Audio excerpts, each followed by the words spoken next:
Satu, karena awal mula penamaan agama yang lurus, penamaan jalan yang lurus adalah Allah sampaikan kepada Nabi Ibrahim, dinan qiyaman dinan qayyima millata Ibrahim. Untuk itu Nabi Ibrahim dikatakan bapaknya para nabi. Kalau bapaknya para nabi berarti anak-anaknya nabi. Kita saja menjadi soleh karena orang tua kita soleh dan solihah. Ini Nabi Muhammad, bapaknya nabinya adalah Nabi Ibrahim alaihi salam. Tidak boleh meragukan kenabian Nabi Ibrahim alaihi salam. Pertanyaannya, kenapa ada petunjuk jalan yang lurus? Seolah-olah ada jalan yang tidak lurus. Memang benar. Karenanya kata baginda Nabi SAW menafsirkan ihdinas siratal mustaqim, menafsirkan jalan yang lurus itu karena ada jalan yang sangat banyak. Untuk itu Nabi mengilustrasikan. Apa ilustrasinya?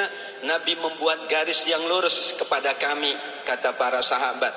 Lalu bersabda, hadza siratullah, hadza sabilullah, hadza tariqullah. Ini jalannya Allah. Kemudian beliau membuat garis sebelah kiri dan sebelah kanan. Kemudian beliau katakan, ini jalan-jalan yang banyak. Maka pada setiap jalan itu ada setan yang mengajak kepada jalan-jalan yang banyak itu. Berarti kalau setan tidak menggoda, manusia berada di jalan yang lurus. Tapi setan menggoda, jadilah manusia keluar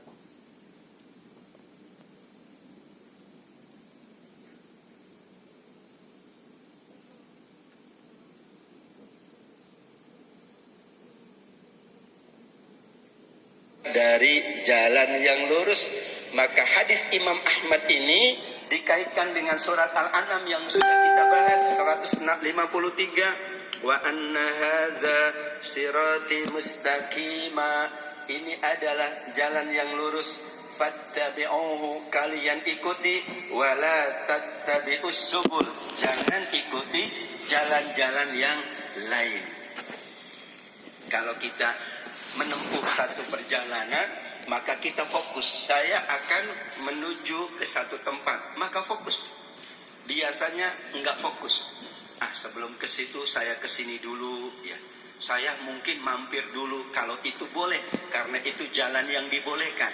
Tapi dalam menempuh perjalanan hidup kita beragama, insya Allah, sebagaimana sabda Nabi Muhammad SAW, bahwa inilah jalan yang lurus yang sedang kita jalankan. Mudah-mudahan kita istiqomah di jalan yang lurus hingga kita menghadap Allah Subhanahu wa ta'ala. Amin ya rabbal alamin. Selanjutnya, ayat 162 adalah penafsir atas ayat 161. Jadi kata Imam Ibnu Katsir, tafsir terbaik itu tafsir ayat dengan ayat, ayat dengan hadis, ayat dengan pendapat sahabat, tabi'in dan seterusnya. Maka kalau ingin tahu maksud dari ayat, kita cari ayat berikutnya atau ayat setelahnya. Itulah yang menafsirkan. Tadi disampaikan oleh Allah, inilah jalanku, yaitu jalan yang lurus. Apa yang jalan yang lurus itu?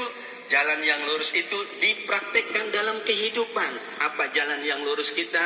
Salatku, ibadahku, hidupku dan matiku hanya untuk Allah, Rabb semesta alam. Inna salati wa nusuki wa mahyaya wa mamati lillahi rabbil alamin. Mungkin enggak Bapak Ibu ada orang yang cuman inna solati saja lillahi rabbil alamin, yang lainnya enggak?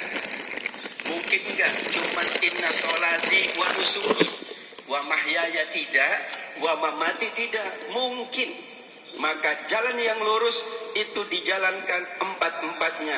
Solatnya ibadah khusus untuk Allah, ibadah umumnya nusuknya untuk Allah, hidupnya hanya untuk Allah, saat wafatnya juga hanya untuk Allah. Kalau begitu sampai wafat berada di jalan yang lurus. Apakah mungkin ada yang berada di jalan yang lurus hingga tidak sampai wafat? Ada. Apakah ada orang yang berada di jalan yang lurusnya pada waktu mudanya saja? Ada. Ada yang di jalan lurusnya dari awal sampai akhir? Ada. Alhamdulillah. Ada yang mulai mendapatkan jalan yang lurus berada di akhir-akhir kehidupannya. Tidak ada masalah. Yang penting ujungnya adalah wa mamati lillahi rabbil alamin. Yang khawatir solatinya sudah benar, nusukinya sudah benar, mahyanya sudah benar, yang belumnya wa mamatinya. Maka disitulah kita mohon kepada Allah agar kita diwafatkan dalam keadaan husnul khatimah. Amin ya rabbal alamin. Karena pentingnya sholatku, ibadahku, hidupku dan matiku, sampai ayat ini menjadi doa. Salah satu doanya kita waktu sholat namanya doa iftitah. Apa arti iftitah? Pembuka. Kalau pembukanya bagus, insya Allah tengahnya bagus, akhirnya bagus. Maka selalu kita buka inna sholati wa nusuki wa mahyaya wa mamati lillahi rabbil alamin la syarika lahu wa bidzalika umirtu wa ana awwalul muslimin. Di dalam hadisnya wa ana minal muslimin. Tapi boleh ibu-ibu mau pakai ayat berarti wa bidzalika umirtu wa ana awwalul muslimin, atau pakai hadis Nabi wa bidzalika umirtu wa ana minal muslimin. Kalau sudah meyakini sholat, maka semua ibadah dan hidup serta matinya hanya untuk Allah. Kenapa sholat didahulukan? Karena kalau sholatnya benar, yang lainnya benar. Kata siapa? Kata Nabi. Kalau sholatnya belum benar, yang lainnya khawatir belum benar. Maka sholatku dulu. Kul inna sholati.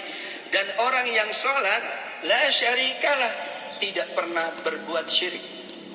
Karena ucapan dalam sholat kita isinya adalah memuji Allah. Dari Allahu Akbar, Sami Allahu liman hamidah, Rabbik firli, seterusnya at-tahiyat, semuanya lillah. Maka kalau sholatnya baik kata Nabi, juga yang lainnya baik. Itulah kenapa sholat diawalkan oleh Allah Subhanahu wa ta'ala. Maka tidak ada sekutu, tidak ada yang sebanding, tidak ada yang semisal dengan Allah.